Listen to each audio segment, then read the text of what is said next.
आप ये story SS stories channel पर सुन रहे हैं। एपिसोड 69 तारा हथियार। पिताजी व्यापार के सिलसिले में सियानयान शहर क्यों एक गए थे? जियांग ये चौंक गया। सामान्य तौर पर वह इस बारे में 2 बार नहीं सोचता, लेकिन हाल ही में सायनयान शहर एक छाया आपदा की चपेट में आ गया है और जियांग दहाई शैडो हंटिंग ब्यूरो की सुरक्षा टीम का हिस्सा है, इसलिए इस यात्रा के पीछे का कारण काफी स्पष्ट है। ली अनपिंग इन विवरणों से अनभिज्ञ थी और उसने बस मुस्कुराते हुए कहा, चिंता मत करो, यह उसकी पहली व्यावसायिक यात्रा नहीं है। तुम्हारे पिताजी ने तो ये भी बताया कि इस बार अच्छा खासा बोनस है। बोनस? जियांग ये के दिल में एक तीस उठी। पिछले 6 महीनों से जियांग दहाई अपने मार्शल आर्ट अभ्यास को जारी रखने के लिए अथक परिश्रम कर रहे थे। वास्तव में उनके भोजन की गुणवत्ता में काफी सुधार हुआ था। लगभग हर दिन वो मार्शल आर्ट की सामग्री का सेवन करने में सक्षम था, लेकिन जियांग ये नहीं चाहता था कि उसके पिता उसके लिए ऐसे जोखिम उठाएं। माँ, मैं भी आज सियानयान शहर जा रहा हूँ, जियांग ये ने कहा। ली आनपिन चौंक गई। तुम भी वहां क्यों जा रहे हो? स्कूल ने मुझे एक काम सौंपा है, हो सकता है मैं 1 हफ्ते के लिए बाहर जाऊं, नाश्ते के बाद निकल जाऊंगा। जियांग ये ने इसके बारे में और कुछ नहीं बताया। ठीक है, ली आनपिंग ने धीरे से सिर हिलाया, बस रास्ते में सावधान रहना। उसके बगल में जियांग टिंग अनिच्छुक लग रहा था। भाई, आप इतने लंबे समय के लिए क्यों जा रहे हैं?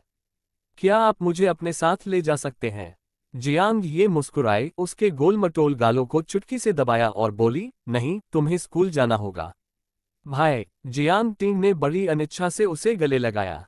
उस छोटी बच्ची के लिए 1 सप्ताह बहुत लंबा समय लगता था, विशेषकर जब वह अपने प्रिय भाई को नहीं देख पाती थी, तो यह और भी असहनीय हो जाता था। जब मैं वापस आऊंगी तो तुम्हारे लिए कुछ अच्छा खाने को लाऊंगी। जियांग ये ने उसे दिलासा देने के लिए उसके सिर पर थपथपाया। नाश्ते के बाद जियांग ये ने अपना सामान पैक किया, अपना बैग कंधे पर टांगा और दरवाजे से बाहर निकल गया। बेडरूम में ली अनपिंग ने अपना फोन निकाला, एक पल के लिए हिचकिचाई, फिर अपने पति का नंबर डायल किया। बीप, कॉल कनेक्ट हो गया। क्या बात है, मैं तो बस सो गया था, जियांग दहाई ने स्पष्ट रूप से बुदबुदाया। ली अनपिंग ने कहा, ये सियानयान शहर जा रहे हैं। उद्धरण चिन्ह डॉट डॉट डॉट। क्या? जियांग दहाई जागने लगा। तुम इतने चौंक क्यों रहे हो? ली अनपिंग ने संदेह से पूछा, क्या आप भी वहां नहीं हैं? बेशक मैं चौंक गया हूं, जियांग दहाई ने कहा, सियानयान शहर में एक छाया आपदा है। तुम यहाँ क्या कर रहे हो? छाया आपदा? ली अनपिंग दंग रह गया। जियांग दहाई का स्वर कुछ उत्तेजित और जरूरी था। वह कब आया? उसे जल्दी वापस आने के लिए कहो, सियानयान सिटी अभी बहुत खतरनाक है। जियांग दहाई, ली अनपिंग अचानक चिल्लाया, तुमने इसे मुझसे क्यों छिपाया? जियांग दहाई अचानक चुप हो गया। ली अनपिंग ने अपने दांत पीस लिए और कहा, आपने मुझसे वादा किया था कि यह व्यापार यात्रा खतरनाक नहीं होगी, लेकिन अब एक छाया आपदा। इतना बड़ा मामला और तुमने इसे मुझसे दूर रखा। अगर आपको कुछ होता है तो आपके बारे में क्या, टिंग टिंग के बारे में क्या, मेरे बारे में क्या? ली अनपिंग की आंखें लाल हो गईं, उसकी आवाज भावनाओं से भरी हुई थी। एक लंबी चुप्पी। एक पल के बाद जियांग दहाई ने आह भरी और कहा, मैं जानबूझकर इसे आपसे नहीं छिपा रहा हूं, ये सिर्फ इतना है कि इस बार बोनस वास्तव में पर्याप्त है। 50,000 युआन कमाने के लिए सिर्फ 10 दिन की यात्रा है। ये 50,000 युआन है, तुम कई दिनों तक बाघ पिट खा सकते हो। ली अनपिंग अस्थायी रूप से स्तब्ध रह गए। 50,000 युआन वास्तव में उनके परिवार के लिए अकल्पनीय आय है। आपको मेरे बारे में बहुत अधिक चिंता करने की जरूरत नहीं है, जियांग दहाई ने जारी रखा। सबसे बढ़कर शैडो हंटिंग ब्यूरो में कर्मचारियों की कमी है, इसलिए मुझे स्थानांतरित कर दिया गया। लेकिन यह उस बिंदु तक नहीं पहुंचा है जहां मुझे छाया आपदा से निपटना है। ब्यूरो में बहुत सारे विशेषज्ञ हैं, मेरा मुख्य कार्य सुरक्षा है। उनके आश्वासन के तहत ली अनपिंग धीरे धीरे शांत हो गए, लेकिन जल्द ही वह फिर से चिंतित हो गई। ऐसी स्थिति में ये सियानयान शहर में एक कार्य कर रहे हैं, क्या ये बहुत खतरनाक नहीं है? मैं उससे पूछूंगा, जियांग दहाई ने कहा। इस बीच सड़क पर चलते हुए जियांग ये को जल्दी से जियांग दहाई का फोन आया। क्या ये पिताजी बुला रहे हैं?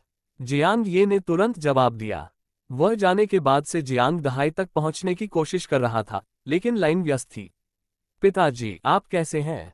जियांग ये ने बार बार पूछा। मैं ठीक हूं, जियांग दहाई ने जल्दी से कहा। ये तुम सियानयान शहर में क्यों हो? यहाँ एक छाया आपदा हो रही है, ये खतरनाक है।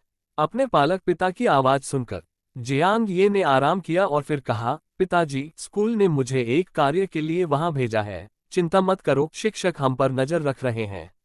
उन्होंने सीधे तौर पर प्रिपरेटरी स्टार प्रोफेशन का जिक्र नहीं किया। आखिरकार शैडो रेस के 1000 सदस्यों को मारने का कार्य अगर उसके माता पिता द्वारा जाना जाता है तो निश्चित रूप से उन्हें बड़ी चिंता का कारण बनेगा। फिर भी जियांग दहाई पहले से ही बहुत चिंतित था। ये बहुत खतरनाक है, क्या आप कार्य से इनकार कर सकते हैं? जियांग ये ने उत्तर दिया, पिताजी, यदि आप डरते नहीं हैं तो मुझे क्यों होना चाहिए? तुम बबुआ, यह अलग है। पिताजी लगभग पहले ब्रेक तक पहुंच गए हैं। छाया आपदा से निपटते हुए मेरे पास आत्मरक्षा के लिए कुछ क्षमता है। जियांग दहाई मदद नहीं कर सका लेकिन कह सका, आप जिस कार्य के बारे में बात कर रहे हैं वह छाया आपदा से निपट नहीं रहा है ना? ये है। जियांग ये अब छुपा नहीं है। इस बिंदु पर दूसरा पक्ष पहले से ही अनुमान लगा सकता था। तुम बच्चे, जियांग दहाई मदद नहीं कर सका लेकिन आह भरता है, इतना बड़ा मामला, अपने माता पिता के साथ इस पर चर्चा क्यों न करें? शैडो डिजास्टर, ये कुछ ऐसा नहीं है जिसे आप संभाल सकते हैं। जियांग दहाई बेहद चिंतित था। जियांग ये ने उसे सांत्वना दी, चिंता मत करो पिताजी, हमारे पास स्कूल के शिक्षक हैं जो हमारी रक्षा कर रहे हैं, हम मुसीबत में नहीं पड़ेंगे। रहने भी दो, चूंकि आप पहले से ही यहाँ हैं, सावधान रहें, बहुत सावधान रहें। जियांग दहाई ने अत्यधिक परेशान नहीं किया। स्थिति पहले से ही निर्धारित थी, परेशान करने से मदद नहीं मिलेगी। फोन रखने के बाद जियांग ये ने एक गहरी सांस ली। यहाँ तक कि अपने पालक पिता की गहरी चिंताओं के बावजूद वह अपने मिशन पर सियानयांग शहर की ओर बढ़े। जियांग ये को मन ही मन पता था कि उसके पिता द्वारा उठाया गया जोखिम भरा कदम सिर्फ इसलिए था ताकि उसे आगे बढ़ने का और अधिक अवसर मिल सके। उसके पास चुकाने के लिए कुछ नहीं था सिवाय एक बेहतर मार्शल आर्ट्स विश्वविद्यालय में दाखिला लेने के। केवल एक सच्चा star sky martial arts master बनकर ही वह अपने भाग्य को पूरी तरह से बदल सकता था। प्रारंभिक स्टार पेशा, अतिरिक्त 20 अंक बोनस। जियांग ये ने मुट्ठी भींच ली। अगर वह अगले 7 दिनों में सफल हो जाता है तो यह 1 महीने से अधिक समय तक खुद को अलग थलग रखने से कहीं अधिक प्रभावी होगा। 850 अंक हासिल करने के बाद अगले 20 अंक प्राप्त करना 1 महीने में जितना आसान नहीं होगा। 10 मिनट बाद जियांग ये आन सिटी नंबर 3 हाई स्कूल से कुछ ही दूरी पर स्थित एक चौराहे पर पहुंचा। ये वही स्थान था जिस पर उन्होंने झांग जियानवू के साथ सहमति जताई थी। बीप बीप, थोड़ी ही दूरी पर एक काली कार ने उसे 2 बार हॉर्न बजाया। जियांग ये तुरंत चलकर वहां पहुंच गया। निदेशक, जियांग ये ने कार का दरवाजा खोला और यात्री सीट पर बैठ गई। झांग जियानवू ने आर्मरेस्ट बॉक्स से एक सुनहरा खंजर निकाला और कहा, वही वस्तु जिसका जिक्र मैंने कल आपसे किया था। यह है। जियांग ये ने सोने का खंजर उठा लिया। वह खंजर केवल 7 इंच लंबा था लेकिन अविश्वसनीय रूप से भारी था। खंजर के केंद्र में एक खांचे जैसी ऊर्ध्वाधर आकृति थी जो सूखे हुए लकड़ी के तने जैसी दिखती थी, जो एक छोर से दूसरे छोर तक फैली हुई थी, जिसमें शाखाएं पत्ती की नसों की तरह क्षैतिज रूप से फैली हुई थीं। इन आकृतियों से हल्की सुनहरी चमक निकल रही थी। यह एक तारा हथियार है। झांग जियानवू ने शांत भाव से कहा, अपनी तारा ऊर्जा का उपयोग करके इसे सक्रिय करो और यह अपार शक्ति को उजागर करेगा। Star weapon. जियांग ये का दिल एक पल के लिए रुक गया। उन्हें कल से ही इसका संदेह था लेकिन उन्हें उम्मीद नहीं थी कि यह सच होगा। एक स्टार वेपन अधिकतम स्टार एनर्जी शक्ति का उपयोग कर सकता है, जिससे युद्ध क्षमता में काफी वृद्धि होती है। ये star sky martial arts masters के लिए भी एक आवश्यक उपकरण है, लेकिन हर star sky martial arts master के पास ऐसे हथियार नहीं होते। स्टार वेपन्स बेहद महंगे होते हैं, अक्सर इनकी कीमत दसियों हजार या यहाँ तक कि सैकड़ों हजार युआन होती है।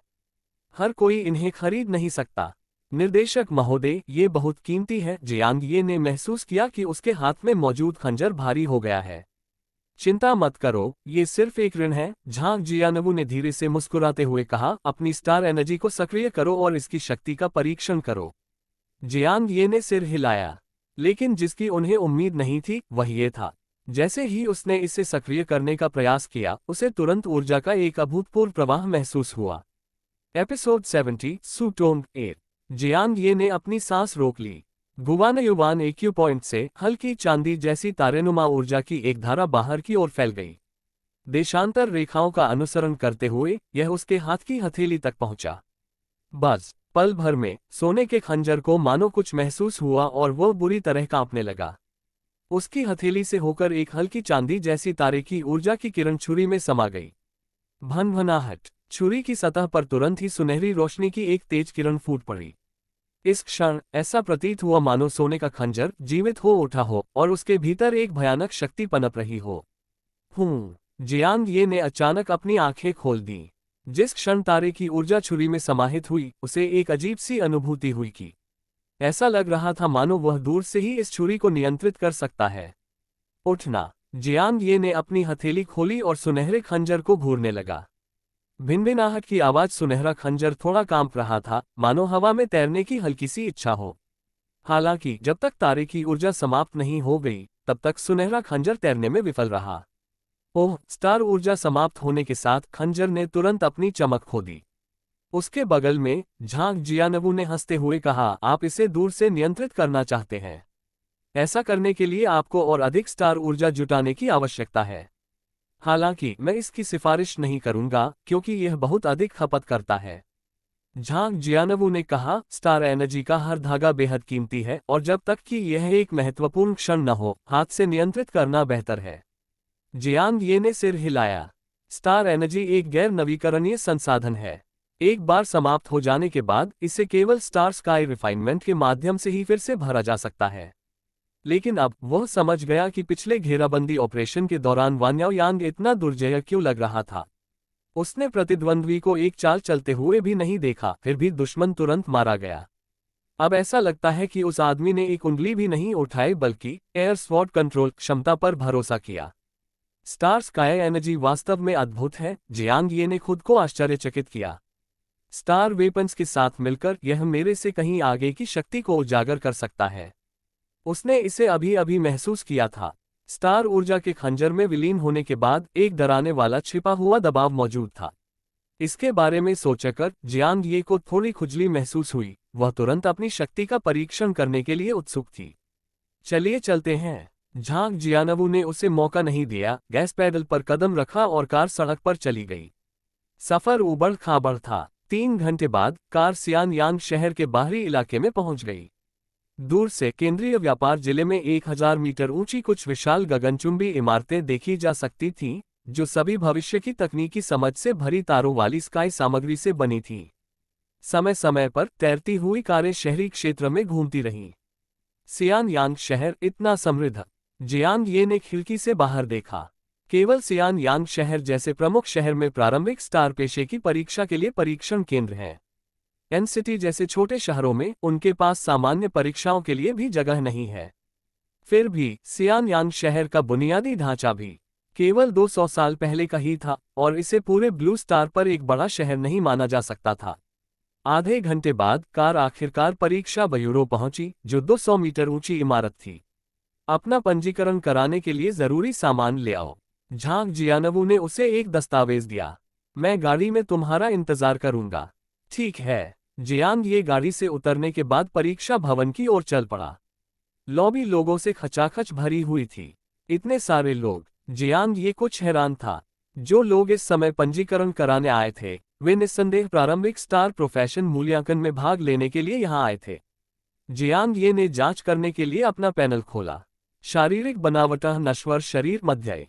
प्रतिभा नवजात शिशु। शारीरिक बनावटः नश्वर शरीर ऊपरीय। प्रतिभा नवजात शिशु। शारीरिक बनावटः नश्वर शरीर मध्यय। प्रतिभा नवजात शिशु। इसमें कोई आश्चर्य की बात नहीं है, एक बड़े शहर में उन सभी का शरीर ए लेवल का होता है। N city number 3 high school में ग्रेड में केवल शीर्ष 10 स्तर थे और तब भी केवल लोए। तभी जियांग ये ने अचानक एक परिचित चेहरा देखा। एक विशाल सिर, एक मगलू की तरह चेहरे के साथ। लिन यूशु। जियांग ये ने भद्दे युवक की ओर देखा। जियांग ये। लिन यूशु ने भी उसे देखा और मुस्कुराते हुए जल्दी से आगे बढ़ गया। भाई जियांग, आपको यहाँ देखने की उम्मीद नहीं थी। आखिरी घेराबंदी ऑपरेशन के बाद लिन यूशु पर जियांग ये का काफी अच्छा प्रभाव पड़ा। भाई लिन। जियांग ये वापस मुस्कुराया। लिन यूशु ने कहा, विदेशी भूमि में एक पुराने दोस्त से मिलना कितना दुर्लभ है। शैडो रेस का शिकार करने के लिए बाद में टीम बनाने के बारे में क्या ख्याल है? टीम बनाना? जियांग ये ने उत्सुकता से पूछा, क्या इसकी अनुमति है? बेशक इसकी अनुमति है। क्या आपने इन लोगों को 3 और 5 में नहीं देखा? लिन यूशु ने कहा। जियांग ये ने चारों ओर देखा और वास्तव में ऐसा ही था। लॉबी में हालांकि लोग अलग अलग खड़े लग रहे थे, उन्होंने स्पष्ट रूप से छोटे समूह बनाए। लिन यूशु ने फुसफुसाते हुए कहा, शैडो रेस का शिकार करते समय आपको न केवल उनसे सावधान रहना होगा, बल्कि गुप्त रूप से परेशानी पैदा करने वाले अन्य लोगों से भी सावधान रहना होगा। चुपके से मुसीबत खड़ी कर रहे हो। जियांग ये ने अपनी भौहें सिकुड़ी। ऐसा लग रहा है कि कोई छुपकर हमला भी करेगा। हालांकि मूल्यांकन के नियमों में ये लिखा है कि आप अन्य सदस्यों पर हमला नहीं कर सकते, लिन यूशु ने गंभीर स्वर में कहा। हो सकता है कि कुछ लोग मिलकर शक्तिशाली शैडो रेस विरोधियों को दूसरों की ओर आकर्षित करने की कोशिश करें। प्रतियोगियों को बाहर करने के लिए गुप्त दौड़ का उपयोग करना कोई अनसुनी बात नहीं है। समझ गया। जियांग ये ने हल्के से सिर हिलाया। चेतावनी के लिए धन्यवाद। उनका दिल भी सतर्क था। वास्तव में ऐसे मामलों पर अधिक ध्यान दिया जाना चाहिए। तो चलो टीम बना लेते हैं, लिन यूशु ने कहा। मुझे लगता है कि आन शहर से हम दोनों ही हैं। जियांग ये ने सहमति में सिर हिलाया। कतार में खड़े खड़े ही जल्द ही उनकी बारी आ गई। अपनी सामग्री और 2000 युआन की परीक्षा फीस जमा करने के बाद जियांग ये ने प्रारंभिक स्टार पेशे की परीक्षा के लिए अपना पंजीकरण पूरा कर लिया। रिसेप्शन पर कर्मचारियों ने उसे एक ब्रेसलेट दिया। यह उपलब्धियों को दर्ज करने के लिए है। कृपया इसे सुरक्षित रखें। धन्यवाद। जियांग ये ने इसे स्वीकार कर लिया। पंजीकरण के बाद वह और लिन यूशु प्रतीक्षा करने के लिए लॉबी में लौट आए। तभी अचानक शोरगुल सुनाई दिया। इमारत के प्रवेश द्वार पर बैंगनी रंग की पोशाक पहने एक युवती अंदर चली गई। जैसे ही वह लॉबी में दाखिल हुई, भीड़ तुरंत तितर बितर हो गई और उसके लिए रास्ता बना दिया। सायन यांग हाई स्कूल की सर्वश्रेष्ठ छात्रा सू टोंग ए। बहुत सुंदर। पीछे हट जाओ, उससे पंगा लेना ठीक नहीं है। वह लड़की बहुत सुंदर थी। उसका चेहरा मासूम और प्यारा था। उसने प्यारे गुलाबी और सफेद रंग के चश्मे, सफेद पतली मोजे और छोटे गुलाबी जूते पहने हुए थे। फिर भी इस प्यारे और मनमोहक पहनावे ने लॉबी में मौजूद कई लोगों को सम्मानजनक दूरी बनाए रखने के लिए मजबूर कर दिया। ये दृश्य देखकर जियांग ये ने जिज्ञासावश पैनल को खोलने से खुद को रोक नहीं पाया। शारीरिक बनावट गहन शरीर मध्यसी स्तर प्रतिभा ताओ बोन प्रतिभा मध्यसी स्तर गहन शरीर। जियांग ये मन ही मन हैरान रह गई। इसमें कोई आश्चर्य की बात नहीं कि वह सियान यांग हाई स्कूल की टॉप छात्रा बन गई। उसके बगल में लिन यूशु की निगाहें टिकी हुई थीं। वह सीधे लड़की के पैरों को घूर रही थी। तभी सू टोंग एर ने उसकी निगाहों को महसूस किया। अगले ही पल लड़की के प्यारे से चेहरे पर अचानक शैतानी भाव आ गया। क्या देख रहे हो? दोबारा देखो, वरना मैं तुम्हें कुचल दूंगा। सू टोंगर ने लिन यूशु पर चिल्लाया। लिन यूशु थोड़ी हैरान रह गई।